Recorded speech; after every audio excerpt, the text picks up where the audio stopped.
us wonder why the burdens seem so heavy for our people. Here's a word for you. The greater the gift, the greater the burden. This is why the trial is so great. During the first Exodus, our ancestors may have been feeling the same way. Exodus 2:23 says, "And it came to pass in the process of time that the king of Egypt died, and the children of Israel sighed by reason of the bondage, and they cried, and their cry came up unto God by reason of the bondage." It goes on to say that he heard their groaning, and then remembered his covenant with Abraham, Isaac, and Jacob. They sighed. Have you been sighing, Israel? You know that sigh when there is weariness in your soul. You find yourself asking, "How long, Most High?" You see things happening, but it's just not happening fast enough. So you say, "We've been in the land of our oppressors for over 400 years. When is this going to end?" So you sigh. What you don't realize is that this is called process. It's development that leads to progression or a desired end. You are being processed. For those who understand the methods used in canning, you will quickly identify with this concept. Canning is a controlled process used for preserving foods under extremely high temperatures. As the pressure increases in the pressure canner, the hot steam is forced through the food to cook, preserve, and seal it so that it is airtight in the jar. A key point to remember is that at the end of the process, you want the product to be sealed so that it can be preserved properly. Let me say that again. Most of us don't want to stay in the water long enough to be sealed so that we can be preserved properly. So in this session, we will take a look at David's process. The trials I want to look at are things he had to endure before ascending to the throne. David had to endure various things on many fronts, but we will focus primarily on his ordeal with Saul, the demented king, who had no problem using David's gifts for his own benefit, but he also wanted to kill him. Here are just a few things he did to David. He gave David's wife to another man. He forced him to live like a pauper where he had to beg for food. And he also had to live life on the run. David had to live in a constant state of upheaval because he was chased by a madman being controlled by an evil spirit. How did he survive this? We will see that after many attempts to reason with and to submit to Saul, David realized that the only way to save his life was to separate himself from him.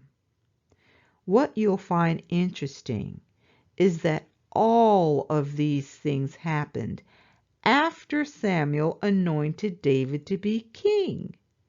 He was an anointed vagabond. He had to forage and beg for food. Yet he was king. Let's dig into this.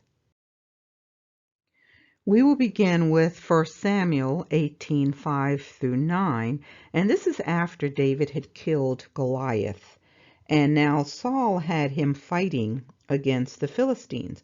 So verse 5 tells us that David went wherever Saul sent him, and it says he behaved himself wisely, so much so that Saul placed him over men of war. Let's pick up with verse 6. It says, "Now it happened as they were coming home when David was returning from the slaughter of the Philistine, that the women had come out of all the cities of Israel singing and dancing to meet King Saul with tambourines, with joy, and with musical instruments. So the women sang as they danced and said, Saul has slain his thousands, and David his 10,000s. So the people knew of David's success. Let's look at verse 8. Then Saul was very angry, and the saying displeased him, and he said, They have ascribed to David 10,000s, and to me they have ascribed only thousands. Now what more can he have but the kingdom? So Saul eyed David from that day forward. So we see the root of envy here. He wanted the applause and praise that had been given to David. Let's keep going. All right, let's see what happens next. We'll pick up with verse 10, where it's talking about a distressing, and some passages say an evil spirit coming upon Saul. And if you will refer to 1 Samuel 16:14, you'll see that this spirit came upon Saul after the Spirit of the Most High left him. All of this was due to Saul's sin and rebellion. So it talks about this spirit, coming upon Saul, and what it did is it caused the envy that was already in Saul's heart to intensify. So in this passage here, it's talking about how David was playing music for Saul. And Saul just picks up a spear and threw it at him. And verse 11 says David escaped from his presence twice. It goes on, let's read verse 12. Now Saul was afraid of David because the Lord was with him, but had departed from Saul. Therefore, Saul removed him from his presence and made him his captain over 1,000. And he went out and came in before the people. Look at this. And David behaved wisely in all his ways, and the Lord was with him. Now 15 is key. Therefore, when Saul saw that he behaved very wisely, he was afraid of him. But all Israel and Judah loved David because he went out and came in before them. Now let's look at verse 17, because we're going to see the wickedness in Saul's heart. It says, Then Saul said to David, Here is my older daughter, Merab. I will give her to you as a wife. Only be valiant for me and fight the Lord's battles. For Saul fought. Let my hand not be against him, but let the hand of the Philistines be against him. Let's read on to see what happened. So David said to Saul, Who am I and what is my life or my father's family in Israel that I should be the son-in-law to the king? But it happened at the time when Merab, Saul's daughter, should have been given to David, that she was given to Adriel, the Mahelawite, as a wife. So he promised this woman to David, but gave her to another man. This happened twice. Let's look at the next verse. So Michal, Saul's daughter, loved David, and they told Saul, and the thing pleased him. And so Saul said, I will give her to him that she may be a snare to him, and that the hand of the Philistines may be against him. Therefore Saul said to David a second time, You shall be my son-in-law today. And Saul commanded his servants, Communicate with David secretly and say, Look, the king has delight in you, and all his servants love you. Now therefore become the king's son-in-law. So he gets his servants to convince David to marry Michal. Do you see the wickedness in this? Who operates this way?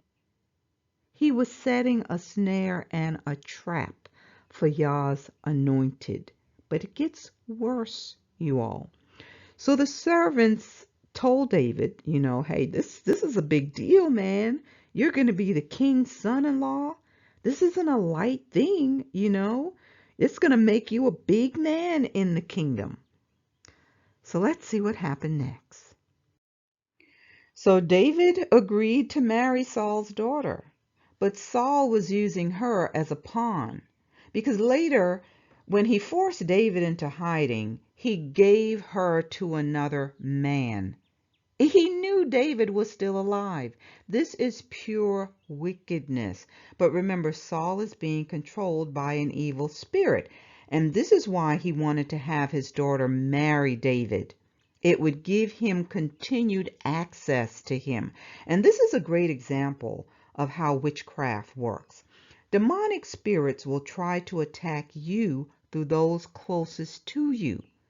When it comes to demonic attacks, the teaching on this is woefully inadequate in the churches.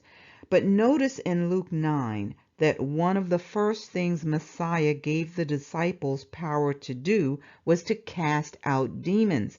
In Mark 16:7, we see that the first thing or the first sign listed for those who believe is that they will cast out devils.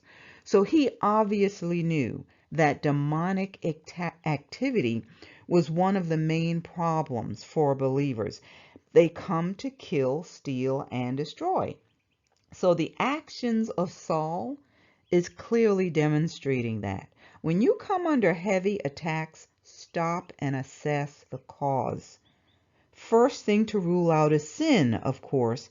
Make sure you don't have any open doors. Another thing that I learned from one of my pastors is to make sure you don't allow yourself to get too tired, too hungry, or too angry. It's during those times that evil spirits increase their attacks. They look for moments when you may be weak. For me, that is usually where I look first, just due to the nature of my work and some of the projects that we're working on that require a lot of time, preparation, and late nights. So as a result, I normally try to schedule me days or do nothing days. And this is in addition to the Sabbath day. I can usually tell when I'm reaching that point of exhaustion. And I normally do my best to shut things down and rest. But when I fail to do that, I know I have to prepare for a fight. So outside of those things, take note of those you interact with. The enemy will try to use those you are connected to. And for those ministering to others, you especially need to guard your connections. Family, we have to stop being naive about witchcraft and demonic activity. Witchcraft is the fastest growing religion in America right now. And a lot of our people are getting involved in it. A lot of them were already involved, but it's getting worse. I really encourage you to listen to a series that former Pastor Stephen Darby did on this topic, especially the one called Your Problem is Witches. I'll put some links in the description box for some of the ones I normally share with folks in my inner circle. But you need to know how to fight against this, because we can see how the spirit was controlling Saul to get him to destroy David. David never knew what to expect from Saul. So let's look at another incident when he sent his men to David's house to kill him, but his wife found out about it and she covered for him. Let's take a look at that. I'm reading from 1 Samuel 19:11 through 17. It says, Saul also sent messengers to David's house to watch him and to kill him in the morning. And Michal, David's wife, told him, saying, if you do not save your life tonight, tomorrow you will be killed. So obviously she found out about this. So Michal let David down through a window, and he went and fled and escaped. And Michal took an image and laid it in the bed, put a cover of goat's hair for his head, and covered it with clothes. So when Saul sent messengers to take David, she said, he is sick. So I want to pause here to point out something. It says that she took an image and laid it in the bed, supposedly to let this image, she's pretending that this image is David. But let's look at this footnote, because I encourage you to pay attention to the footnotes and italics in your Bible when you're reading scripture, because that's a clue to let you know that translators may not have been sure of how to translate the passage from the original language. So they used the closest description they could think of. So in verse 13 it says, and Michal took an image. Well, that image was really a household idol. It was a teraphim. Let's take a look at that because I want to make sure we understand what this is. All right, so teraphim, they're family gods or idols, at times consulted for omens. And we can find a reference for that in Ezekiel 21:21. Some were the size and shape of a man, while others were much smaller. And again, you see the references here, Genesis 31:34, 1 Samuel 19:13 and 16. It says archaeological findings in Mesopotamia indicate that possessing the teraphim images had a bearing on who would receive the family inheritance. And this may explain why Rachel took her father's teraphim. It says this does not seem to have been the case in Israel, although the idolatrous use of teraphim existed in the days of the judges, as well as the kings, and they were included among the items destroyed by faithful King Josiah. And it references the book of Judges 17:5, 2 Kings 23:24, and Hosea 3:4. So let's go back to the text. All right, let's go back to this. So she took this image and she puts it in the bed to make the messengers think that it was David. What was the king's daughter doing with a teraphim in the land of Israel? This was an idol. Hold on to that thought because we're going to come back to that point. All right, there's something else I want you to see here. So it says she put a cover of goat's hair for his head and covered it with clothes.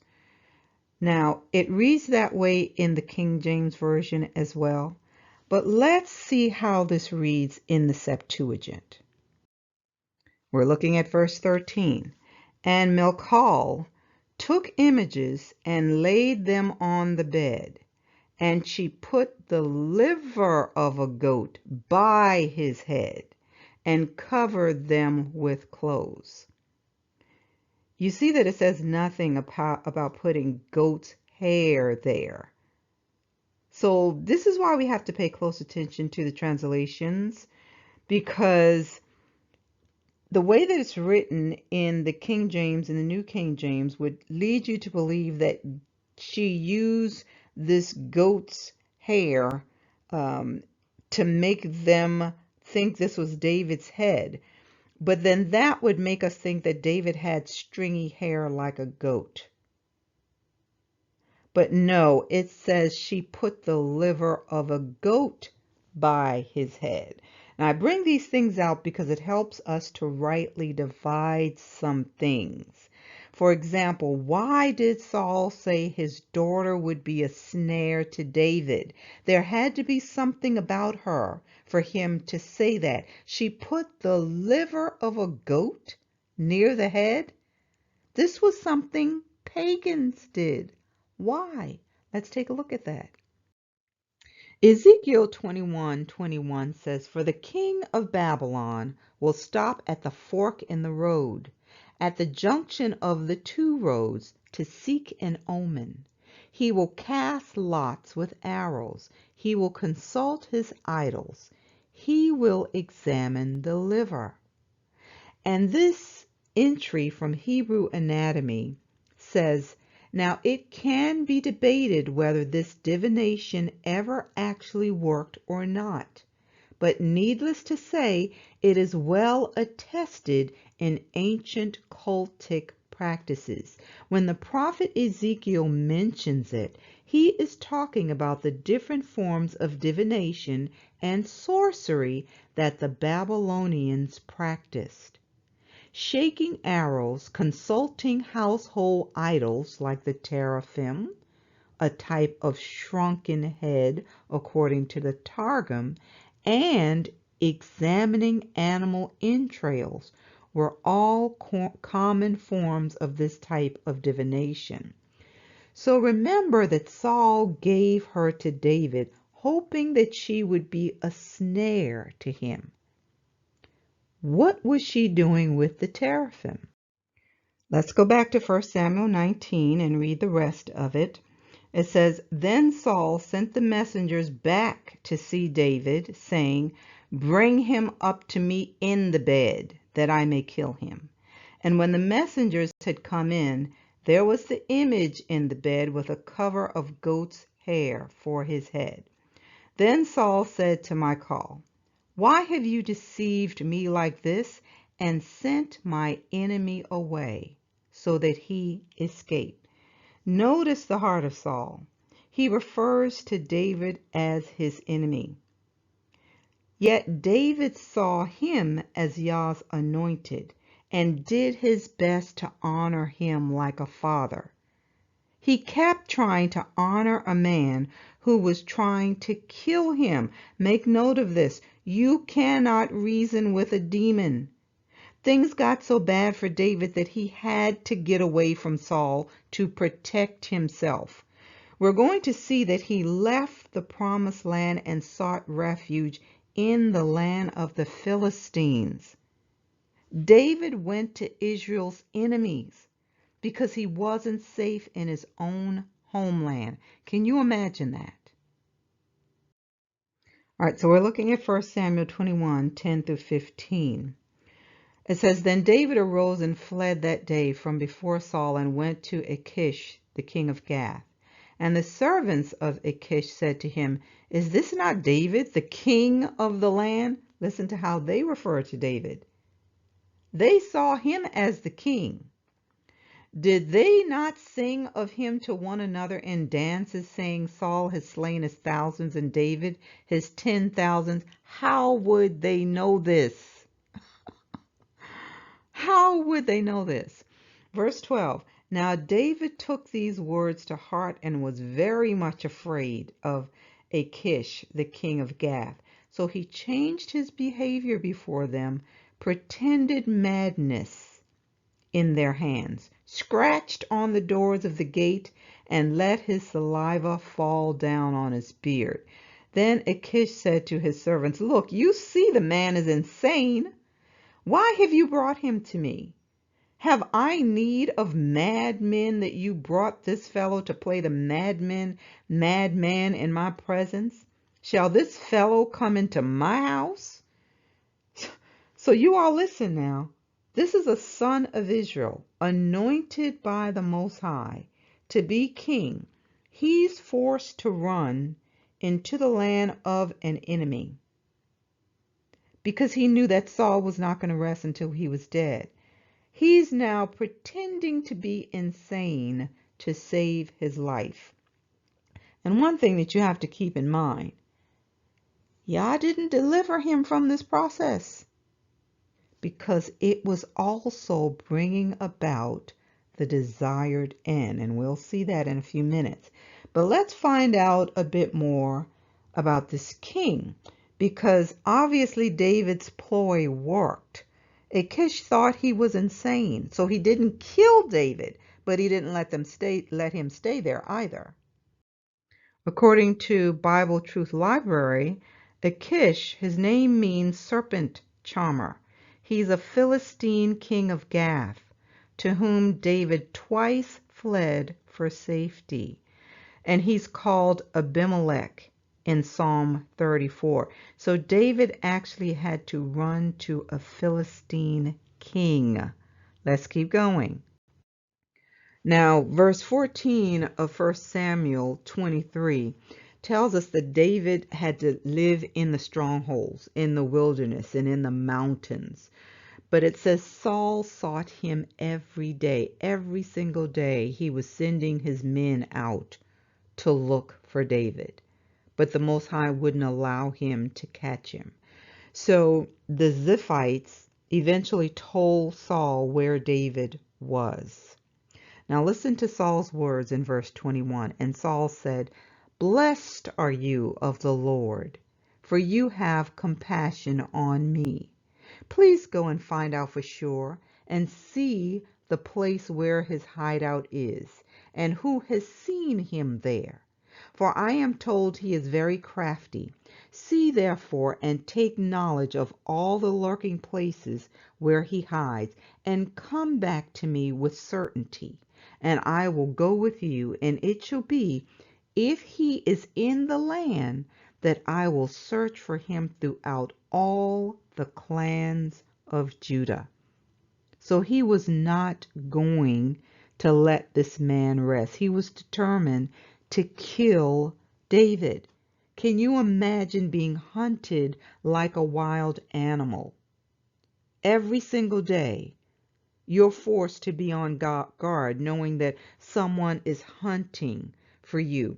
Now, the thing about Saul is he says, "Blessed are you of the Lord, for you have compassion on me." He's saying all the words to make people think that he's doing the right thing, that he's being led by the Most High. But he was only concerned about himself. He was a selfish man in addition to being envious. This was a tough spot for David because not only is Saul the king, he's trying to honor him as king, he's also married to Saul's daughter. Now later on, Saul gave her away to another man, but right now, David is trying to honor Saul. So it was wisdom for him to get away from Saul. Because as I said, you cannot reason with a demon.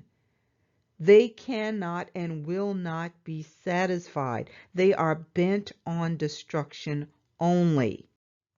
Now this part right here that I'm about to cover is the purpose for this message. So make sure you're listening carefully. We're at 1 Samuel 27, 1 through 7. And David said in his heart, "Now I shall perish someday by the hand of Saul. There is nothing better for me than that I should speedily escape to the land of the Philistines." He's going to the Philistines again.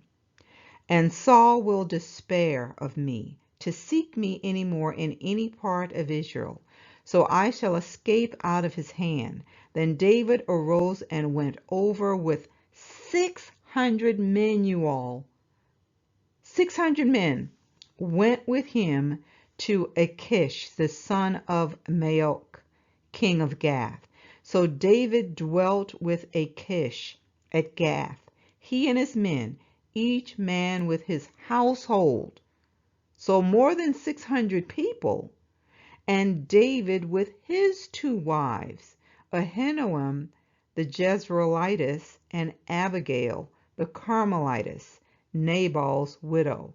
And it was told Saul that David had fled to Gath, so he sought him no more. So David didn't see another way out of this. Have you been there? It's a moment of hopelessness where you feel you've tried everything and nothing seems to be working. So you throw up your hands. But I can tell you, even when it seems like all hope is lost, you could be fulfilling your purpose. So David went back to Achish, the land of the Philistines. Family, I need you to understand what happened here.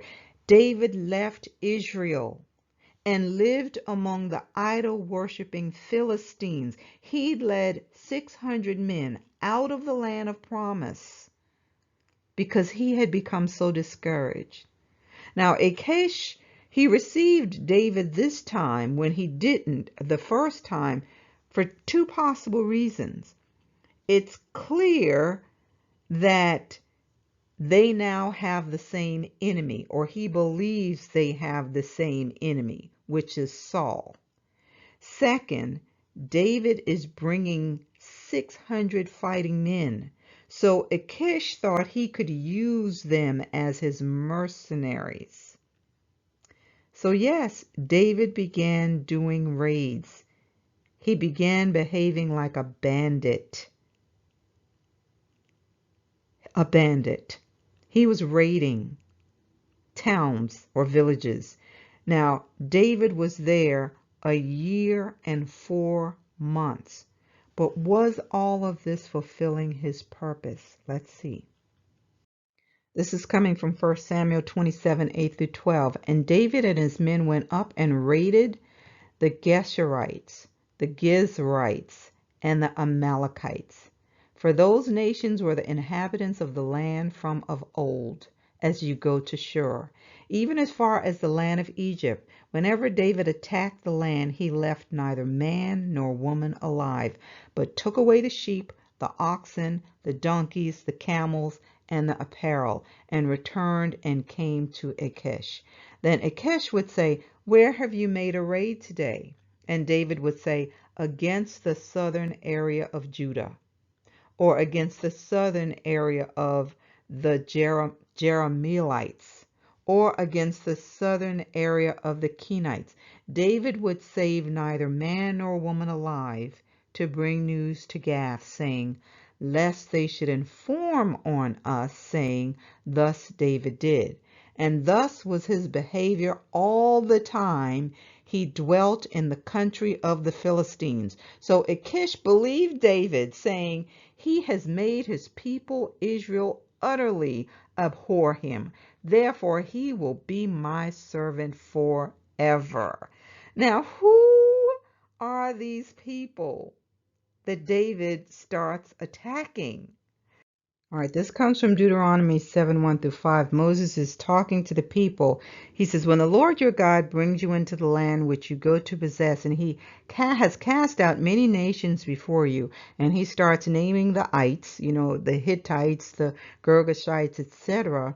He says, there are 7 nations greater and mightier than you.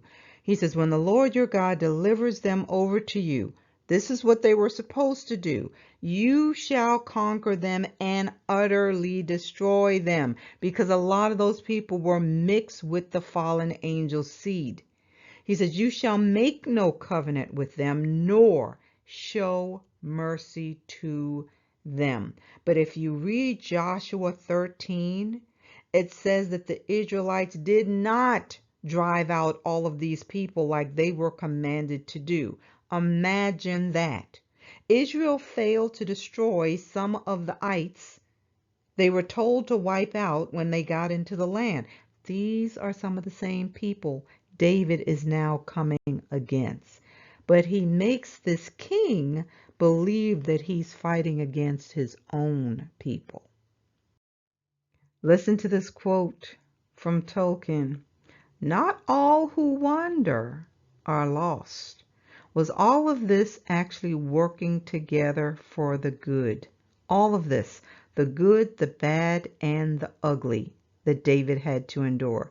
Was it all fulfilling Yah's plan for his life? Let's look at one of the psalms that David wrote when the Ziphites told Saul where he was hiding. And it says, to the chief musician with stringed instruments, a contemplation of David when the Ziphites went and said to Saul, is David not hiding with us? Listen to how David responded. Save me, O God, by your name, and vindicate me by your strength. Hear my prayer, O God. Give ear to the words of my mouth. For strangers have risen up against me, and oppressors have sought after my life. They have not set God before them. Selah. Behold, God is my helper. The Lord is with those who uphold my life. He will repay my enemies for their evil, Cut them off in your truth. I will freely sacrifice to you. I will praise your name, O Lord, for it is good. For he has delivered me out of all trouble, and my eye has seen its desire upon my enemies. David said, I will freely sacrifice to you. I will praise your name. Like David, we need to be looking to the one who is able to deliver us. David said, I will sacrifice to you. We are to bring the praise, the fruit of our lips in sacrifice unto the Most High. You all, it was David's success that was given to him from the Father that provoked Saul's envy, and this increased his desperation to kill him. In Psalm 59, David tells us that it wasn't because of anything he had done or because of sin. How is it, though, that this man who had to endure so much became the writer of so many of the Psalms? It is believed that he wrote nearly half of them. He learned the value of worship and how to encourage himself in the Most High, even when his world was turned upside down. It's time for us to do the same and begin singing the songs of Zion unto Yah. He wants us to bring the fruit of our lips. David calls it a sacrifice. Do you realize what happens in the spirit realm when we praise him in the midst of a storm? Do you have a song in your heart? It's okay to sing songs made by others, but when you spend time in his presence, there are times when a song rises up from the depths of your soul. These are songs that will cause demons to tremble and walls to come crashing down. The Most High is looking for the true worshipers. Perfect praise comes out of broken vessels. We are certainly that, broken vessels. There is so much that we can learn from David's story. So as I wrap this up, know that the trial is great for us for a reason, but Yah has his eye on his people. He sees us. Pray and ask him to show you what he sees when he looks at you. He saw the king in David when others saw a vagabond and a beggar. Most Bible scholars believe that he ran from Saul for 7 years. But even when it seemed like all hope was lost, he was still being used to tie up some loose ends. Family, use the key of David. Learn how to worship. I'm hoping that this message will be an encouragement to you while we wait for our deliverance. Think about this. Where was Israel when Egypt was being judged? They were in Egypt. They saw what happened to their enemies. They saw it, though, from afar. The same thing will happen again. We will see the destruction of the wicked, but it will not come near us. So just know that the Sauls and Judases in your life are there for a reason. They provide the pressure that's needed in the pressure canner. When you are going through tough times, pray and ask Abba to help you see things from his perspective. It will eliminate fear and doubt. Most importantly, though, you need to learn how to rest. There is a song that I absolutely loved called Vini, and I play it often. It talks about how we should pray for Yah to teach us how to rest in him. You may sigh and cry sometimes, but don't forget that praise is a weapon. Judah, your name means praise. That's your function. Like Messiah's name means Savior and Judah means praise, we also have a name that represents our function in the kingdom. It's the assignment we were given before we came to this earth. For those who already know your heavenly name, I'm sure that you will agree that everything that has impacted your life is leading to that desired end. So your takeaway from this session is to spend more time communing with our Father so that he can reveal the secret things. But just know that there are times when He will tell you things that are just for you. That may even include your heavenly name. Sometimes we share too much too soon. Pray for discernment. Finally, remember that the Most High always begins with the end in mind. Our situation may look bleak right now, but He already wrote the final chapter. Go and read the end of the book. How did He say things would end? The pressure may be intense right now, but the end result is to be sealed and preserved. Please hit the like button and share if the message has been a blessing to you. Until next time, shalom everyone.